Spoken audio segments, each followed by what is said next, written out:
What do you know about the origin and roots of the Igbos from Israel? Answer. I must begin with the history of the other tripod nationalities that makes up Nigeria. First, the history of the Yorubas could be traced to the great king Oduduwa.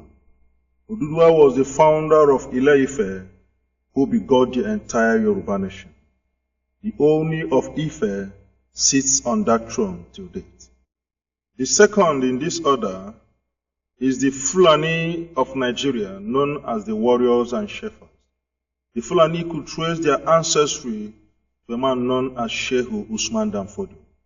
Danfodio has 7 sons who begot the 7 core northern states. The Igbos must listen carefully in order for us to trace our ancestry from where it comes.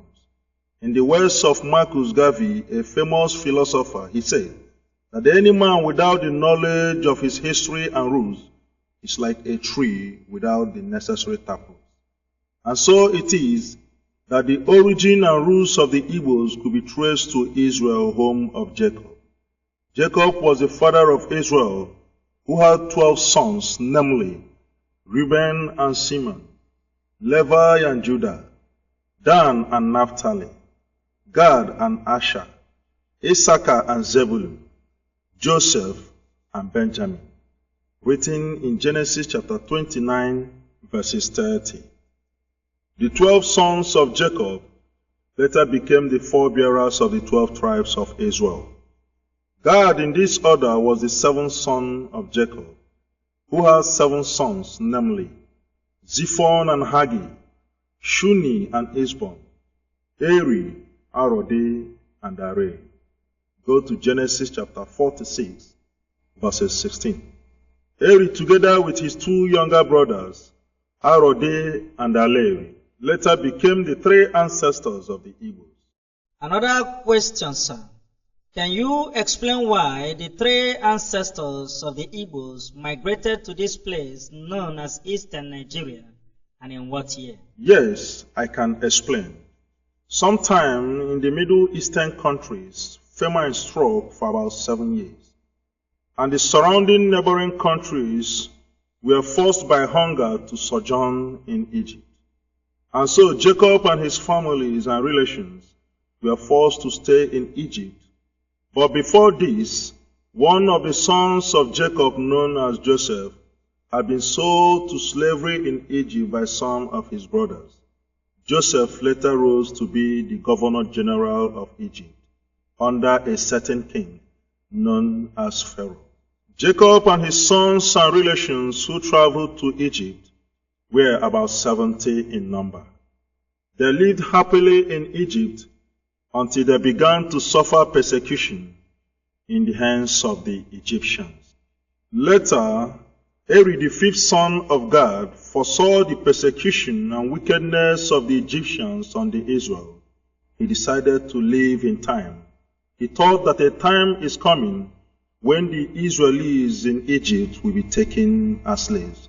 And so, Eri left with his brother Arode and Aleri, together with his half-brother who later begot the sons and people known today as the Ijaw nation. A lot of people from the tribes of the Edomites also followed in this journey. The Edomites that followed Eri today later begot the present Edo people of Nigeria. They made their journey through Ethiopia and Sudan and landed in Aguleri around the year 1305 BC. Aguleri is the first ancestral home of the Igbos. Another question, sir. What are the evidences that Eri and his companions first settled in Aguleri, the first ancestral home of the Igbos? The evidences that Eri and his brothers settled in Aguleri are many. There is a house in Aguleri today built by Eri known as Obu Gad. That house today is a temple and the house of Eri himself. It is still located in Aguleri, known purely today as a tourist center. There is also a Trinity tree at the burial place of Eri. These trees are 3, but strongly united by a single taproot. You can see them in Aguleri till date. Eri was a religious man, very strong and resourceful. He lived with his brothers so closely until they developed one culture and language identity for his descendants to come. This generation was later known today as Ndi Igbo. Later, his brother Arode and Areli dispersed to different settlements, making up the various towns of Igbo today. Eri and his companions were not dark in complexion. It is because of the hot climate here that changed their color to the present dark brown. Another question, sir.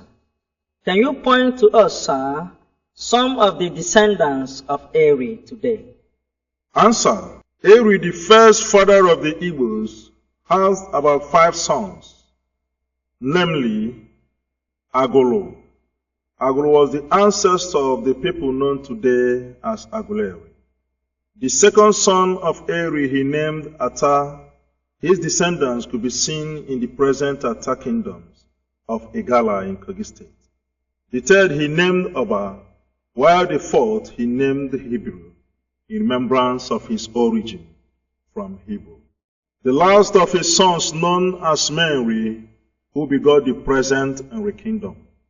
The Igbos came to be known from the word Hebrew, the name of the first son of Eri. Eri loved his first son so dear that the name Igbo today came from the corruption of the word Hebrew, which is the name of the first son of Eri. The first son of Eri was very fiery and highly spiritual, that he was the greatest in the love of roots and herbs, which he uses for spiritual and magical purposes. His descendants today include Igbo Etiti, Igbo Adagbe, Igbo Eze, etc., what you can know today commonly as the Nsukka people of Nigeria. They fell into the states of Anambra and Enugu under state creation. Till date, the people of Nsukka are hugely feared because of their knowledge of roots and herbs for religious and spiritual purposes.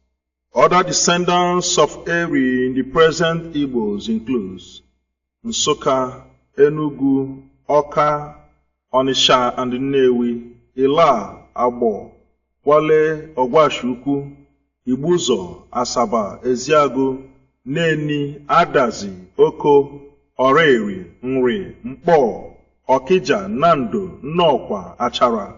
They later made up what you know in the Anambra state of old up to Delta, Kogi, and Enugu. It should be of note that some people of Ibagwa of Nsukka may have had their way through where you know today as Nkano, especially in Nike. That is the reason today the Nkano people sees the Nike as the eldest, known as Ndiji. Till date, in every gathering of the Nkano people, the tradition of kola breaking must be presented to a Nike man. Another question, sir. How old was Eri when he died, and how do the Igbos remember Eri till date? Eri, the first ancestor of the Igbos, died at the age of 140 years. He was buried at Obugad in Aguleri. Obugad could be located till date, that it serves as a tourist place for the Israelites. The native people of Aguleri remember their grandfather Eri so dear. They perform annually a traditional feast in remembrance of the return of Eri. The Igbos, while describing a very long time ago, used to say Mberi or Erimbe, meaning long time ago. Aguleri is the ancient Edo kingdom, narrated in some of our Igbo folk tales of old. Another question, sir. How true is it that Eri was a man of wealth and means? Answer.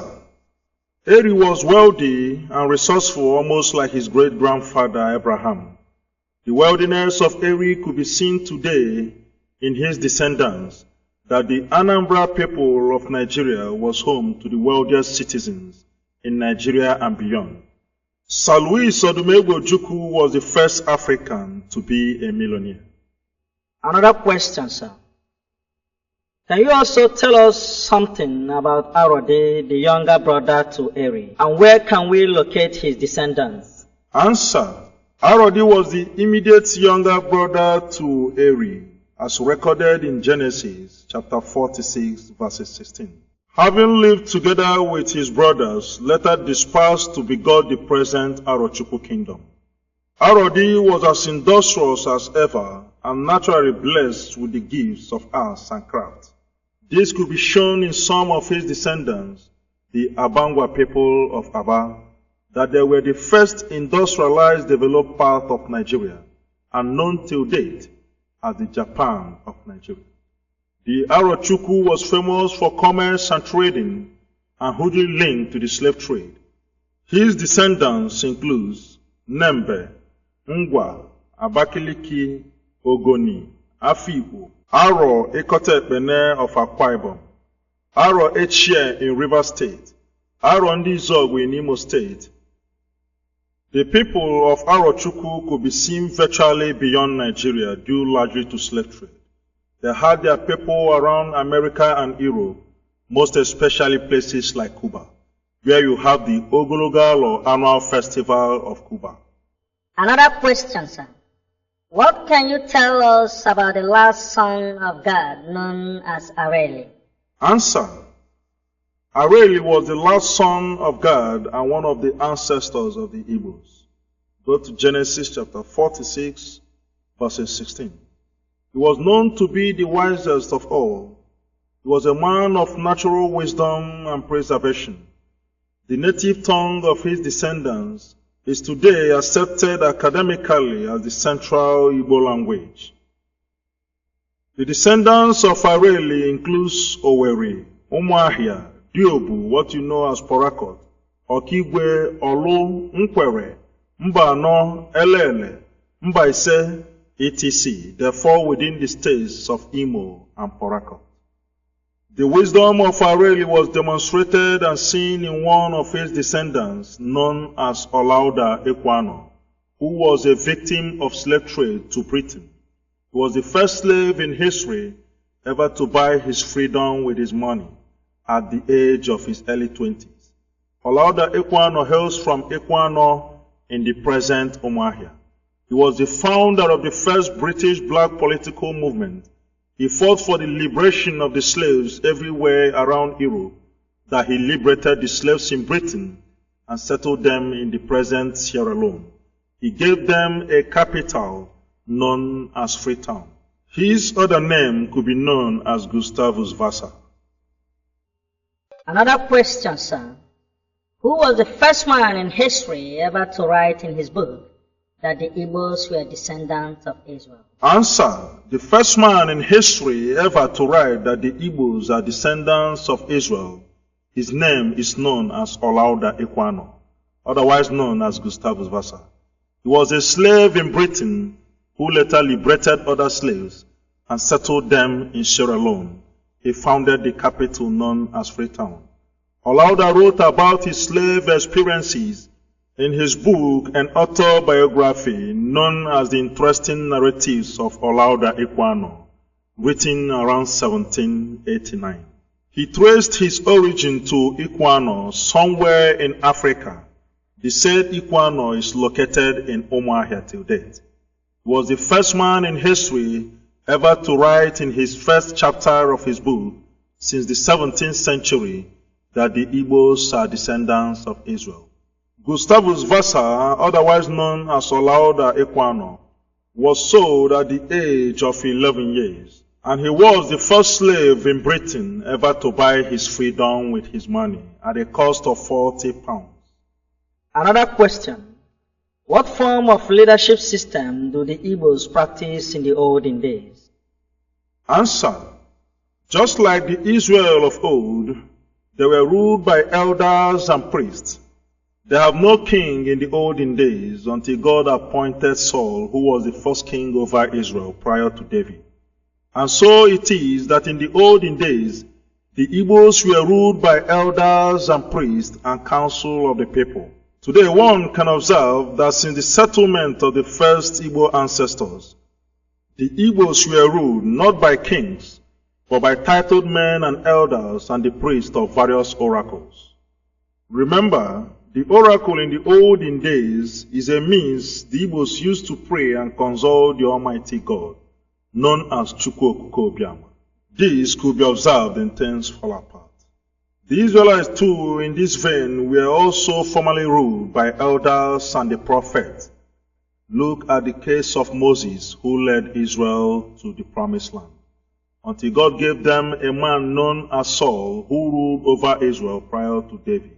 In this way, the Igbos were ruled by eminent kings known as Eze. For example, Eze E. Chukwuemeka Eri, the man who rules over Aguleri till date. Eze Obidie Onyaso, the man who rules over Nri. Obi of Onisha, Ata of Igala, Jajar of Opobo, Eze Oyamaneke of Udi, Eze Wiboko of Afikpo, Chief Joseph Wobodo, who ruled over the towns of Akbugo and their younger brother community, Abani, located in Nkanu today. It should be noted here that Eze Oyamaneke of Udi was the famous absolute king who ruled over Wawa kingdoms, up to Afikpo and Abakaliki. He founded the Wawa capital, otherwise known as Enugu, and the mines in Udi was named after him. One of his sons, known as Justice Dadi Charles Oyama, later became the first Nigerian to be appointed a judge in the International Court of Justice, Netherlands. The next question. What little knowledge can you dish out to us about King Jaja of Opobo? Answer. King Jaja of Opobo was a slave boy from Amibo in the present Imo State. He was sold to slavery at the age of 12 years, around the year 1821. He died in 1891. He was the founder of Opobo Kingdom and the first African to export palm oil to Liverpool, England. His native village was Umuduroha in Amaibo. He fought against the colonial rule and thus was killed in the process in the year 1891. Another question, sir. How peaceful was our native society, the Igbos, prior to the arrival of the European powers around the 14th to the 19th century? And how were we affected adversely by the slave trade? Answer.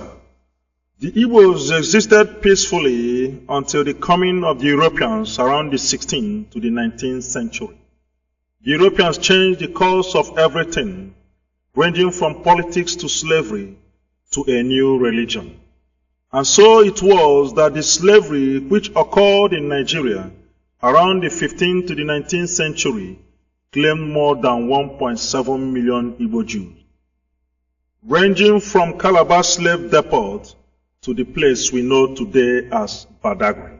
Slaves from many tribes in Nigeria were sold to the waiting hands of the Portuguese slave merchants, who export them to Europe and America. An unsuspecting innocent victim was taken forcefully against his will and shipped to either Calabar or Badagry, the land of no return, wherein the journey begins heading to western destinations. The slaves of Igbo origin were the hottest in demand anywhere in Nigeria, especially Calabar and Badagry, that the Europeans have to ascertain the nativity of his would-be victim with a question to the local merchants, Oyibo, Oyibo, meaning, is he, she, a slave of Igbo origin? They quickly pay in high price for the Igbo slaves, and in this way, the traders came to be referring to the white men as Oyibo people, because of that very question at Badagry and Calabar slave depot. All over Africa, the white men came to be known today as Oyibo, while the Igbos called them Ndi Oyibo. Another question, sir. Can you point to one or two families or nations in the world where the Igbos were sold as slaves? Answer. The Igbos were virtually sold to all the nations of Europe and America as slaves because of their brilliance and strength. This high crave and demand for slaves of Igbo origin might have been how the grandfathers of Martin Luther Jr. Michael Jackson and Winfrey Oprah were sold to America as slaves. Also, the people of Haiti, home to Wyclef Jean, could also trace their roots through the slave trade to the Igbo extraction. They had the same culture and tradition with the Igbos that they attend to their visitors first with kola nut and prayers, just like the Igbos do till date.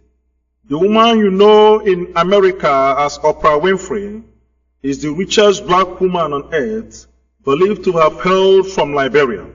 Remember, Liberians were made up of hugely slaves deported from America into a place known as Liberated Area, otherwise called Liberia today. The name Oprah, as pronounced by Americans today after the woman known as Winfrey Oprah, is also a name among the Igbos pronounced Opara or Opara, meaning the first son of a family. Remember, Winfrey Oprah is the world's richest black woman. There was a time in history when the slaves of Igbo origin in America gathered to drown themselves in a sea known today as Igbo Land in America. Another question, sir. How has the coming of European powers affected Nigeria as a nation? Answer. The coming to Nigeria of the Portuguese slave masters has altered a lot of things for our dear country Nigeria. For example, Nigeria's largest city known as Lagos was formerly called as Eko, but was named Lagos in the year 1472 by Ruiz de Sequeira, a Portuguese slave merchant. Lagos is also the name of the oldest slave city in the world, known as Lagos City of Portugal, which have existed more than 2,000 years. Our own Lagos was adopted by the British colonial government in the year 1914 as our capital city, marking the amalgamation of Nigeria. Lagos, otherwise known as Center of Excellence, has since existed as the capital of Nigeria until 1991, when our loving and able President, General Ibrahim Badamasi Babangida, moved the capital from Lagos to Abuja. The colonial powers ushered in a new government with all intent and purposes to exploit Africa. Remember, the Europeans divided Africans among themselves in the Berlin Conference of 1885. In this conference, West Africa as a whole was handed over and given to Britain as our own share and property in the world. Our dear country Nigeria falls under this piece of cake for British exploit till date. This attitude gave birth to what you know as colonialization. Another question. Who was the lady that gave the name Nigeria, and what did she have in mind when she pronounced Nigeria to his boyfriend, Lord Lugard? Answer. The name Nigeria was believed to have been named to her by the girlfriend of Lord Lugard, known as Flora Shaw. The Nigerian people till date erroneously holds the belief that the name was gotten from the Niger River, but it is false. Actually, nigger as a word was used by Flora Shaw upon her visit to Lord Lugard, the Governor General of Nigeria. I must bring to you that nigger is an European way of showing disgust or ridicule to blacks, which to them could otherwise mean monkey or blacks. And so it was that around 1960 to 1963, our eminent fathers, such as Dr. Nnamdi Azikiwe, Obafemi Awolowo, Tafa Balewa, and a host of others, stood their ground and fought for the independence of our dear country, Nigeria. Again, sir, as a historian, how do you think Nigeria's independence then affected the Igbo people, otherwise known as Jews? Answer. The independence of Nigeria, which was later followed by a lot of crises, had affected the Igbos adversely. There was crisis between the political and military ranks. This ushered in a military coup led by Major Kaduna Chukwuma Zogu. This blood-sucking coup later led to the emergence of a counter-coup led by the northern military ranks against Ironsi and the Igbos.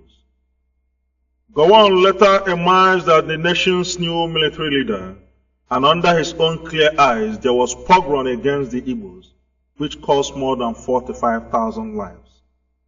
This ill-fated crisis led to a revolt and misunderstanding between the then federal government leader Gowon and the leader of the eastern region known as Odumegwu, and so the war ensued. The Nigeria's Civil War, otherwise known as the Biafran War, led to the loss of life of the Igbos in a number of 2, if not 3 million Igbos, mostly women and children who died from starvation and hunger. I must say that the defeat of the Biafrans is an European way of total defeat against the Africans. This could be seen in the publication of a British journalist by name Richard West, who once said, after looking at the Biafran spirit of the war, that the defeat of the Biafrans is inevitably the defeat to the Africans' independence by the Europeans. Another question. What do you know about the origin of the name Biafra? Answer. The name Biafra was traced to a Portuguese early explorer who had come around the rivers of Ogoni known as Bight of Biafra. His name is Joao de Biafra. The word Biafra was first pronounced by Chief Frank Opubo. He hails from Ijo. Odumegwu later adopted that name after his new nation between 1967 to 1970. Going back to Israel again, sir, what can you say about the life of the Igbos and the Jews? Answer. The Jews, otherwise known as Israel, have a lot of things in common with the Igbos. Till date, the name Ada is a name among the women of Israel. It is also a name among the Igbo people till date. Ada is recorded in Genesis chapter 4, verses 19 to 20. The Igbos pronounce Yahweh in every Igbo gathering, especially of elders. Yahweh is pronounced Yah for short. Remember, Yahweh is the name to Jewish God who led the Israel out of Egypt to the promised land. Other examples, if I may say, is the discovery of the star symbol of David by archaeologists in the town of Ibuku. Of course, you know that the star symbol represents Israel. That discovery in Ibuku was later used by the government of Britain upon our penny coins used in 1952. You can also see the royal star symbol of David embedded in every object owned by the Israel, such as the Mercedes-Benz car, which was originally manufactured in Western Germany. Till date, the symbol of the star symbol of David is enclosed in every face of the Mercedes. The Igbos and the Jews have the same culture of carrying home their dead ones, recorded in Genesis chapter 49, verses 29 to 50, even in our Exodus chapter 13. For a careful look about the understanding of the nation of Israel to the Igbos could be seen in one of the publications of a leading newspaper in Israel called Haaretz magazine, when on 12th October 2005, it declared that the Igbos are Israel through God. An Israeli ambassador to Nigeria has confirmed this. His name, known as Noah Kaz, he said that I am sure the Igbos are descendants of Jews. This report could be seen in our Daily Sun newspaper of March 28, 2004. The early missionaries are aware that the Igbos are descendants of Israel, but they were under strict warning to keep the secret by their leaders from Europe, for fear of losing the Igbos to Judaism, the religion of their forefathers Israel. The second to the last question, sir. As an oracle of history, sir, can you remember the native currency used by the ancient Igbos of old for commerce and trade, and what history can you attach to it? Yes, I can remember. The native money used by the Igbos of old was known as Ego Ayoro, or what you can know as cowries. Cowries, otherwise known as Ego Ayoro, was gotten in quantity in a community known as Okpogo. Okpogo is a community located in the present Eziagu. Later, all over Igbos, cowries known as Egayoro later came to be known as Okpogo till date, after Okpogo community in Eziagu. The last question, sir. Do you think that apart from the slavery of Africans to Europe, that there are no such thing as slavery today? Answer. Apart from the slavery of Africans to Europe of old, I also think that today slavery has just begun. What we have today is official and political slavery within the continent of Africa. All over Africa, if I may say, there is official and political corruption. This could be seen among our leaders. In our own case, the Nigerians, we see the failure of every system, ranging from our educational system to the failure or inadequacy of power. Even our hospitals, a lot of things to be mentioned. Only the privileged few in Nigeria are rich because they soiled their hands in the wealth of many. Sanusi Lamido Sanusi, the governor of Nigeria's Apex Bank, once said that Nigeria loses more than 25% of her annual budget as the cost of the running of our legislative chambers. What then is left for the poor? There is monumental and heavy looting of the resources of the people, ranging from the local government system up to the federal. The poor are only left to perish and languish. And this has given cause to what you know today as violence and robbery. The failure of Nigerian government to recognize the importance of education in northern Nigeria may have given rise to terrorism of our youth, what you know today as Boko Haram. Why not give us a better education instead of going to Ghana for our universities, even in Europe? Why not give us electricity so that we can develop our industries? Why not give us healthcare system so that our people will stop? Why not give us agriculture and infrastructure so that there will be a better life for our people? Unless the government of Nigeria wakes up to its true meaning and leadership.